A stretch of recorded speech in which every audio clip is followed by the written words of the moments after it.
Ah. Ah. Thank you, everyone.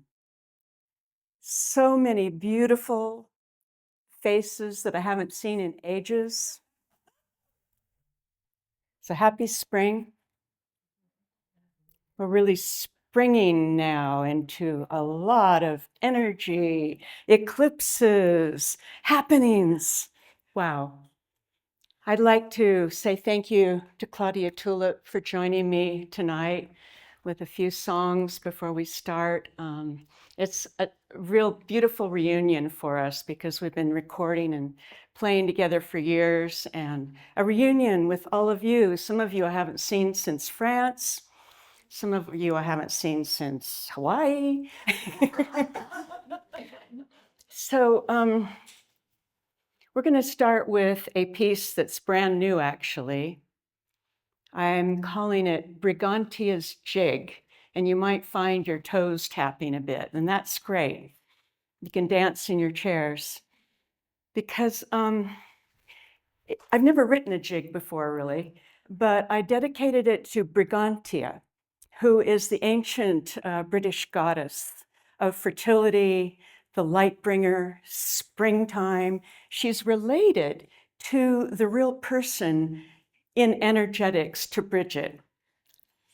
And her name in ancient Gaul was Brigantia. So she was all over Europe. She was very popular. And so we're going to play this jig for you in honor of spring and the Great Mother.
This evening is really the debut to share with you my passion and 18 years of hard work. I didn't do the hard work all the time. I took breaks, but it was really a piece of work. And it was journeying over and over to these various sites. And I want to share with you some of what this enigmatic lady on the cover of the book is. She's La Dama de Elche. She was discovered in Spain, and she's from the 4th and 5th centuries BC. People have a lot of theories about who she is. Some people say she was Astarte because the Phoenicians came and brought Astarte to those lands, very early, actually, about 1000 BC. And the priestesses of Astarte were oracles. They were called astroarchs, or queens of the stars. She's also wearing very unusual rodettes on her ears. And this is very distinctive in Iberia. There are several of the mother goddesses that are wearing these. Some people think that they're an indication of the memory of Atlantean technology. Is it a star wheel? Or do they simply indicate that she is one who hears the all? She listens. And all through the Pyrenees, there are many, many, many legends about dragons creating the Pyrenees themselves. Some legends say it was the giants. But over and over, we have various stories about the dragons. And this one I love. She's one of the great creator mothers of the Pyrenees, Benzozia. She still sleeps beneath the earth, and sometimes fire escapes her jaws again, emerging from the cracks in the peaks in the mountains. Thus, not only are the Basque people born from a primordial dragon's fire, but the very Pyrenees themselves lie on top of her body. There's another legend about a goddess Mari. This comes from the Basque people again, a creator goddess of the Pyrenees. And she had a lover named Sogar. He was a very large dragon. Sogar was the thunder god. He was in charge of all the great storms that crashed through the valleys in the Pyrenees.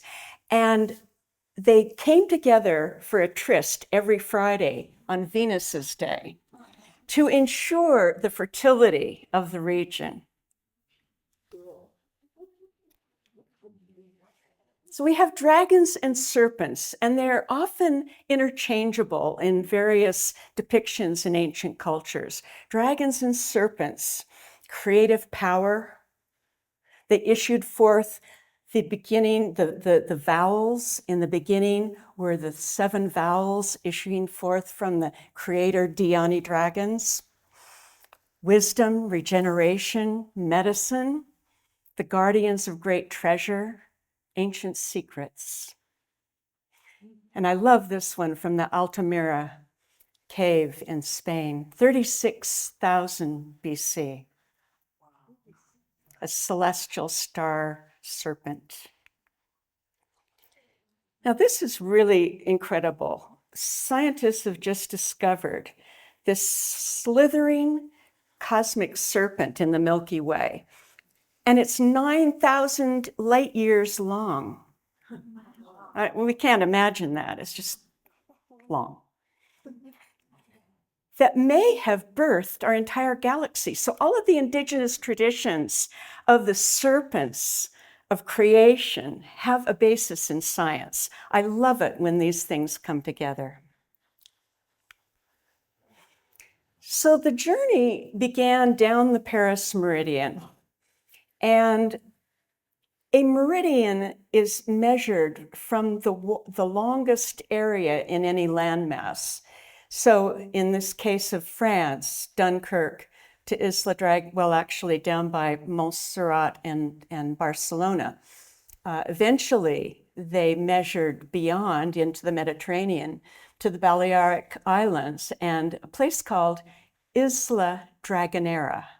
Well, you can imagine it's something to do with the female dragon. How cool is that?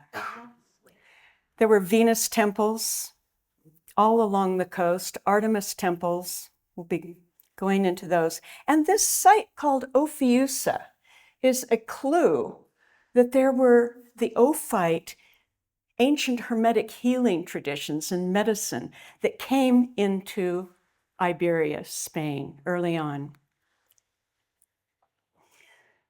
The journey was precipitated by a drastic event in 2016 when there was a massacre of many, many people in Paris, and it sent shockwaves down the meridian, and it affected my body very deeply because I was living on the meridian at the time, right around this Mount Cardew right here. And I had begun to write the book. Well, I was well into it. And it felt like there needed to be a clearing. My body became the earth. My body became the meridian. I could feel it down my spine. And lo and behold, 2 days later, I was already scheduled to go to Isla Dragonera to do energy work for this research. So it ended up to be a ritual, a cleaning, a clearing, and it was perfect because Isla Dragonera, the female dragon, rests in Aphrodite's pond in the Mediterranean, full of salt, perfect for alchemy, perfect for transforming and cleaning and clearing. So that really began the southern part of the journey. After that, a year later exactly, I went to the Paris Observatory, and it was shut down because of the exact anniversary of the terror attack. So I waited in the office for an hour straight until a very brilliant looking man entered with briefcase, black suit, glasses, and I went, aha, he's my guy. So I approached him in my rough French, and he gave me a tour of the Cassini room. There, up here, there's a gnomon, which is where the sun enters a hole, like a camera obscura, and shines down the Paris meridian here, which is mapped on the floor as it's mapped to the Pyrenees. So it's a miniature of the whole meridian. And along the sides, on either side, are mosaics of the 12 astrological signs. It's quite a place. And what was incredible is the scientist who was Stefan, I can't remember his last name, he was in charge of exoplanet research. The search for habitable planets other than Earth. And he happened to mention at the end of the tour that in the crypt from the 1600s, they had a Black Madonna altar. So here she is, the Black Madonna, the lady of the underground, souterraine, the guardian of the whole meridian. Extraordinary. As I went further south, I found this very strange egregore, watcher, guardian in the Pyrenees. In the High Pyrenees, they created this like 3-yard long dragon, happens to be right on the meridian. And guess what? It breathes fire and smoke every day, 3 times a day. I think he finishes at 10 p.m. It was built for the children, but how perfect was that positioning? I found this over and over. Further down, actually, not too far from Vic, which is north of Barcelona, I discovered this incredible painting of St. John the Evangelist with his golden dragon. Now, the church tells the story of many dragons, you know, St. George, St. Michael, they were all dragon slayers, I'm sorry. But the dragons actually indicated the pre-Christian traditions of Hermetic healing, medicine, resurrection mysteries, regeneration, the dragon as the guardian of wisdom.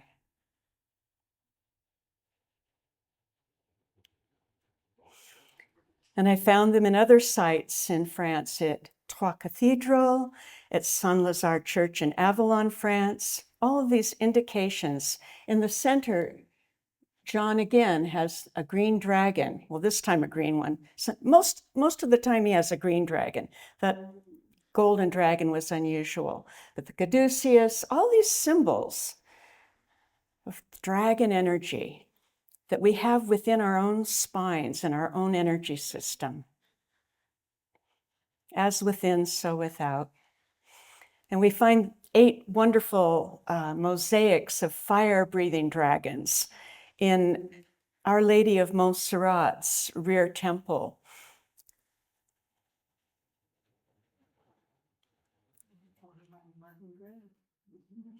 And at Montserrat, the largest peaks that we see, it's a serrated. Montserrat means serrated mountain. And the largest peaks are all named for Magdalena. And her chapel there, her hermitage, dates from the 4th century, so quite early. There was also, before that, a Venus temple at Montserrat as well. So here we are with this overview of the Magdalena meridian that I hadn't heard of any of this stuff. I mean, this is all new. But I discovered that all along the Paris meridian, weaving like a serpent, and many of the sites were directly on the Paris meridian. There were sites dedicated to Mary Magdalene, Knights Templar.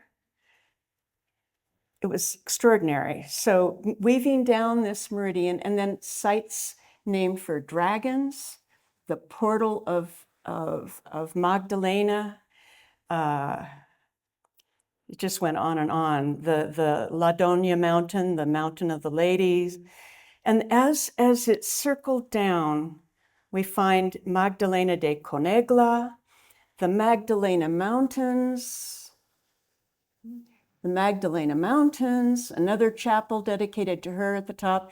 And then here, this is the easternmost point of Spain. It's called Cap de Creus, or Cape of the Cross. Used to be called Aphrodite's Promontory, and there was a temple to Venus Aphrodite there. It just happens to be, we will discover, on the ancient way of the stars that ran across east-west. So I was heading south, heading to Mallorca and Menorca.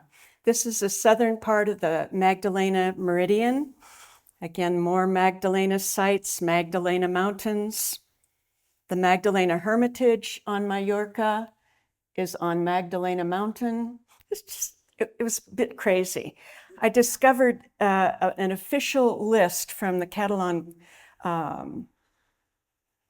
guess it was the Catholic Church, and there were 64, exactly 64 churches dedicated to Mary Magdalene in Catalonia alone. Now, Catalonia is just the northeastern section of Spain. Something was going on there. They remember her. Dragon Caves.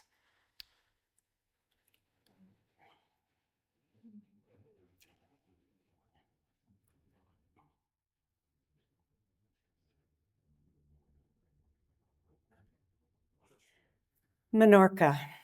What an extraordinary island. It's much smaller than Mallorca, and it's only about 30 miles long. Has quite a history. Both islands have quite a history of Hannibal, Hercules. I mean, all these great characters in mythology and history that stopped off there. And I wondered what attracted so many megalithic sites on one tiny island. I mean, they could have built them on Mallorca, which is much larger. 1,500 archaeological sites just on this small island. We just gave you a little sample of what they're shaped like here. What I believe attracted the megalithic builders was the fault line that goes from the Pyrenees right into Menorca. Fault lines, high levels of quartz and iron, they all create magnetic anomalies, portals of energy, where when you have the fault line, you have cracks where the inner earth energy is available. And often it creates this discontinuity of energy. So the ancient people chose to build their sites there because it had a opening energy. They could do their shamanic work. They could do their connecting with the stars.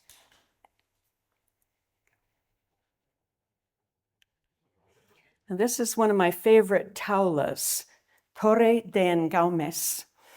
And these structures are extraordinary. They're very similar to Göbekli Tepe and Karahan Tepe in Turkey. 11 pillar sites have been identified on Mallorca and 13 in Turkey. They're about the same height, about 17, 18 feet tall. My friend Andrew Collins, when I was writing this section, I consulted with him because he's written an amazing book and another one coming out soon on Göbekli Tepe and Karahan Tepe. And he told me that at Istanbul University, Mehmet, I'm not going to try that, wrote that people from Göbekli migrated westward, eventually bringing their culture to Spain, circa 3000 to 2500 BC. And the Tau or T shape is very important to the people in the Americas as well. The T-shaped windows, White Bear Fredericks told me years ago that they indicated the migration paths of the people from the south to the north. And everywhere they stopped, they established a place with these T-shaped windows and doors. It also is a symbol of the tree of life, growth, fertility, creative force. And it marks, again, the migration paths. Now, it was aligned. This particular site is facing south. The back ridged part here is facing north. And so it was looking at that time, it was constructed about 1000 to 2000 BC. They haven't really figured out exactly, but it was facing the Southern Cross. Now, what's really interesting is the discovery of an Egyptian god Imhotep, at the site. Now, Imhotep is believed to have been absorbed by Asclepius, the god of medicine. There's this melding across the Pyrenees always with these various cultures. And Imhotep was the architect of the ancient step pyramid of Zoser in Egypt at Saqqara. And he was a priest, he was a scribe, he was a medicine doctor, and they must have been doing rituals to Imhotep at this very site, because they also found libations implements that show that they were doing some sort of a ritual. Now, interestingly, Imhotep is associated with the Ka rituals, the opening of the mouth tradition. When the pharaoh, the queen or king would die, they would do this elaborate ritual to open the mouth, open the eyes and ears so they could see and speak and hear on their journey to the stars in the afterlife. They had to navigate. They had to utter certain words to pass the gates, so they had to have that mouth open. So I always wondered why they named the two islands Menorca and Mallorca. What was the Ka? It just simply means minor and major ka. What ka? Yeah, what was it? Catalonia, Kanagu, the mountain. I kept trying to think. The ka, the afterlife, the etheric body. What was it? And I started looking at the two islands, and then I realized that they were in the same position if you were navigating from the coast. So here we have all of these temples and trade cities all along the coast, and they would be sometimes traveling at night. And they would navigate in the right season with Sirius and Procyon, the largest stars in Canis Major and Canis Minor. Major Ka, minor Ka. Ka means dog in Catalan and in the ancient language of the region. Canis simply means dog, so we have the dog stars. And here we have Ophiucha again, Dragonera, and the Pillars of Hercules down that way. Now, what's interesting is these Balearic islands, they were the people who were slingers. They protected their islands with slingshots. They were masters. Baleares means slinger. In fact, the Greek armies hired them to be in their army because they were so good. So I just bought my two great-grandsons some slings so they could practice. Apparently, the children had to prove their slinging target shooting before they could eat breakfast. That's the story that Strabo tells, the Greek historian. So these were the first islands that people would come to when they were coming through the Straits of Gibraltar, or Pillars of Hercules, as they were called, because Hercules was there again. And found these obscure texts. Actually, Graham Hancock brought it to my attention. The Ka, okay, this is from an Egyptian papyrus called The Tale of the Shipwrecked Sailor. The Ka serpent guardian speaks. It is a god who has let you live and brought you to this island of the Ka. It is full of all good things. And then the temple inscription at Edfu. And these gods were not originally Egyptian, but lived on a sacred island, the homeland of the primeval ones. I think they were migrating from Atlantis, don't you? I mean, it's kind of likely. We don't know for sure, but it's a good possibility, especially since these were the first land masses in the middle of the Mediterranean from the Pillars of Hercules. So there was the Ka.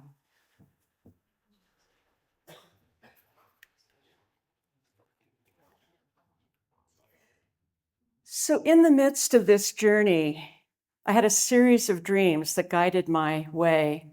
And the first major dream, I call the Four Fires dream. And I had gone back to here, Arizona, and I was dreaming about the Pyrenees again. And in the dream, it was simply a voice that said, there was no scenery except the Pyrenees in the background. You need to light 4 sacred fires as part of your journey. I woke up, where do I do this? Me? I don't know. So we do have a tradition of lighting sacred fires in the Pyrenees every St. John's Eve, summer solstice. I'll be going to another one this June. It's a wonderful ancient ritual that revitalizes the people, brings all the people from both sides of the Pyrenees together in this incredible process. And in this depiction of the mountain, you see these winding lights coming down. Those are the torches that come down from the lighting of the fire at solstice. And each fire goes to a different village to rekindle the spirit for the following year. It's still going on every year, and it's fantastic. And in this image, we see our artist's depiction of Pyrene, the Celtic goddess, the Celtic princess of the Pyrenees. She is the namesake of the Pyrenees. Actually, she was a lover, one of the lovers of Hercules. And I propose a theory in the book that they birthed a bloodline because Hercules was actually an Egyptian god, an Egyptian character. The Greeks took on a lot of Egyptian things. And I believe that she was a very clever woman. She wasn't a penitent, poor victim of this dude that came through the Pyrenees. She actually was a very clever and wise Celtic woman. She was a princess. She lived with her father, the king. And I think she spied a good thing. Okay, here's this god coming out of Egypt, and I'm with the Celts. I'm going to create a very powerful bloodline. So instead of being a victim like all the male writers depicted her, I wrote a new story. Ooh. And I actually found what may be her bones. I'm not going to go into all the details, but I found a woman of the same period's bones in a museum in Barcelona that I just was weeping with energy. It was like, I'm going to cry now thinking about it, but it was like finding Pyrene. I don't know for sure. I can't say it for sure, but it felt very strong. So there began the lighting of the four fires process. Ultimately, I would discover a landscape cross across the Pyrenees, coming from this Mount Cardu in the village where I live in France, crossing the Pyrenees, coming down near Barcelona. There were 4 fires and then a 5th in the center. Ultimately, I would discover that at each end of this cross, there were megalithic routes, not just one standing stone, one dolmen. There were groups, 40, 20, dozens at each site. Unbelievable. So it was obviously guided. And in the center, I would ultimately discover Mary Magdalene holding the center point. So the first fire site is our dolmen, Creu de Encobertea, the covered cross, at the Cape of the Cross. So this cross symbology started early on. I didn't know about the cross yet. I was just lighting the first fire because my intuition drew me here. And I discovered something very, very interesting. I ended up going there at winter solstice. I've been there, I think, every year, winter solstice. And I kept discovering these sun daggers that form as the sun is setting on the winter solstice. This sunbird forms in the corner.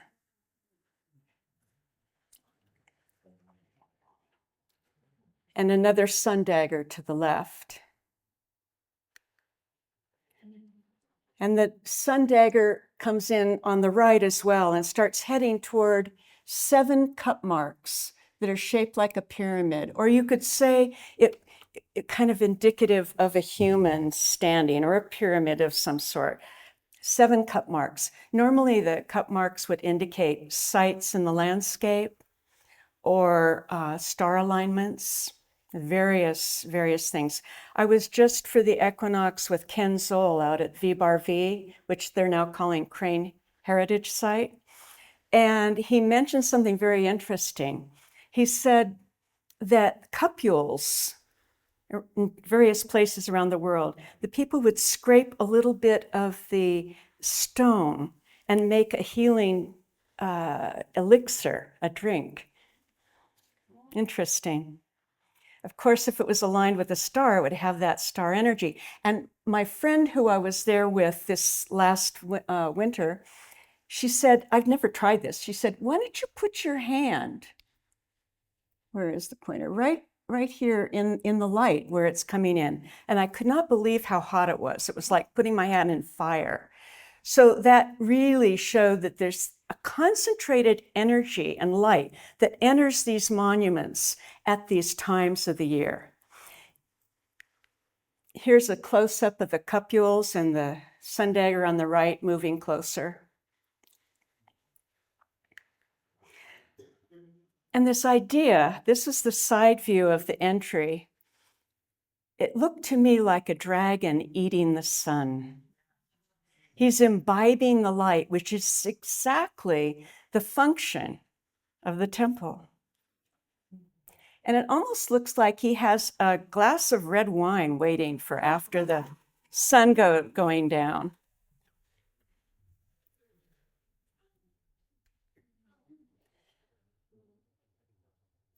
This is an image of the north-facing stone, the slab, opposite the entrance that would have faced Draco, the Alpha Draconis or Thuban as we know it now, at the time of the construction.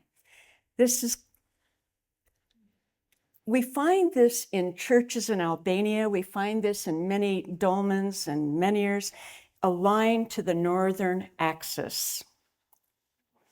Now, during this whole journey to all these sites, I had been gifted many years ago in Mexico this silver amulet of Saint Benedict. And across the front here, it says in Latin letters, "Let not the dragon be my guide." So I immediately removed the "not." So I was wearing this amulet quite often when I was discovering these places of the cross. So it was all quite magical. And one day I took my harp inside the dolmen. It was January. And I was doing a meditation with the amulet in the back umbilical.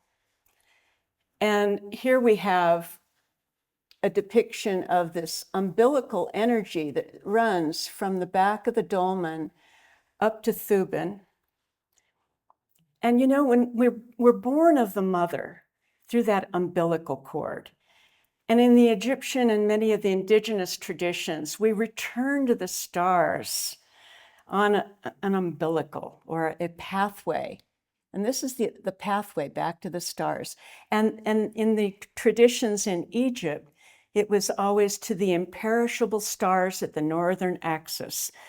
Imperishable because they never set. They're always circling. The northern constellations continue to circle. Ursa Major, Ursa Minor, Draco, and somewhat Cassiopeia, right? So I went into the dolmen with my harp on a January, and I was just listening. I wanted to connect. I had the amulet in the umbilical, and I was connecting with the northern axis. And I asked for a tone that would connect with the purpose of the dolmen. And I just sat and listened, and I just started strumming an E note. E as in elegant. And then it developed into the B note, B as in baby. And it created a perfect fifth chord, a harmonic. So I played, and then it became a song for the dolmen. I will always remember you as long as time exists. Your guardianship of the light, etc. So I played the song, I recorded it, I went back to my B&B, and spaceweather.com had posted something on my email, or everyone's email that has it, that on that very afternoon, the Polar Light Center recorded a rare, pure sine wave entering the Earth. It was a pure musical tone. It was sustained for more than 2 hours in the atmosphere and on the ground. I immediately contacted the scientist. I said, please tell me. I told him what I was doing with my northern axis thing. And I asked him for the frequency. So he got back to me a couple of days later and gave me a number about that long. And I had to break it down octaves, octaves, octaves to come down to the hearing level, a tone that I could recognize. And it was in fact a B tone. Incredible. So I asked the scientist, I said, do you feel like this was a coincidence or co-creation, or what do you feel? And he said, no, I think it was a co-creation. So this kind of idea, just to plant in our minds that we actually are active participants in the whole creation.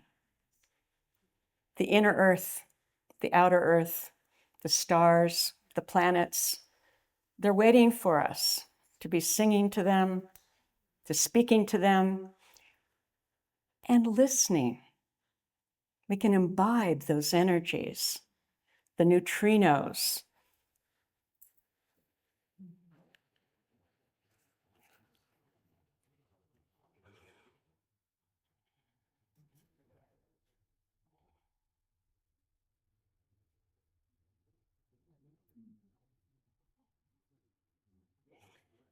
I'm going to have to speed up the show because we're going to have a break shortly, and I want to get through this whole thing. So, fire number 2.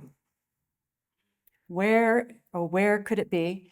And I found measuring the distance from Coubertin to the Paris meridian, which became the dragon path, the spine of this cross, measuring an equal distance of this axis or this arm south, and I found a place called Cardedeu, which means meridian of God. So I went and lit a fire at Cardedeu. Turns out that Cardea is the goddess of the hinges of the cardinal directions, and her starry castle is at the northern axis, close to the polar hinge of the universe.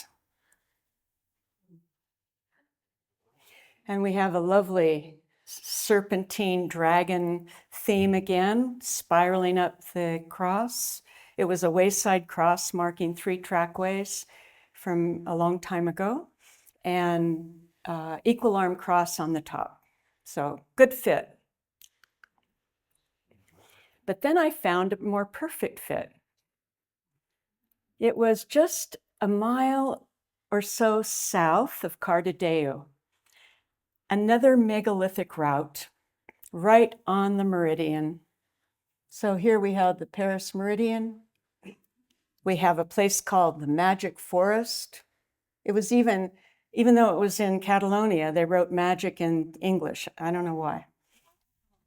A series of amazing sights here. And there was a dragon ridge on the right side here that I noticed on Google Earth. It looked very much like a dragon's back. So the first site I hired, he didn't make me pay. My friend, Danny Valdez. I asked him to join me because he grew up around this area and in Barcelona. This is not far from Barcelona, and it's like a maze trying to find all these trails and dolmens, so he took me. And the first stone we found was filled with equal-armed crosses right on the meridian at the southern end of the Great Cross. Pedra de Cruces, stone of the crosses. And then an equal-armed cross within a circle, just like my amulet that I was wearing. Fulcanelli writes in Le Mystère of the Cathedrals, this sign has been called the seal of Hermes, the seal of the wise, the mark and the imprint of the Almighty. So to ancient people, the cross was life itself, the 4 directions. They could see it in the sky, they could see it in the earth. It was a way of finding equilibrium. It's like the compass rose, and we find ourselves at the center. It was a lunar eclipse, and my friend Danny and I did a ritual for the dragon path balance of the white tiger, feminine, and the green dragon. He happened to be wearing a green jacket. How perfect. He didn't know we were going to do this. I surprised him. So it was just a constant process of doing these rituals, the lighting of fire, the balancing of male-female energies all along the meridian. Now, shortly after this eclipse, during the eclipse, I had been doing a personal meditation. I mean, probably a lot of you do. Eclipses are powerful moments, so we're just coming up on 2 of them. I wish we had time for you to talk, Kaylin. But powerful moments, out of time, out of space. You know, the light is darkened and it's like the negative of a film, ready for our impression. So I normally do a ritual, a lot of mantras, purification, setting the theme. So I did that, in fact, and in this particular eclipse, it was aligning the star Antares in the heart of Scorpion, the Earth, and then Aldebaran in the moon. And I had felt a heart connection with Antares. So I was in the Pyrenees looking very much like from here, I was at Mount Canago, looking south. And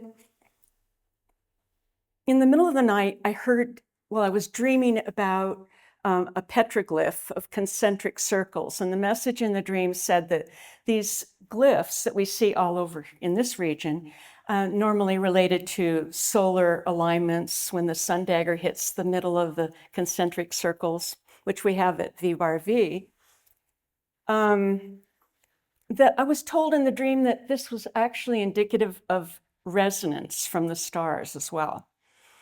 Then I heard 3 large, very loud bells go off in my hotel room, and it woke me up.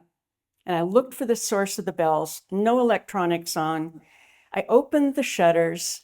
There was Mount Canago shining beautifully right above Saint Martin. And there was Antares singing to me. So, you know, when we connect with these energies in the heavens and on the earth, they start speaking to us.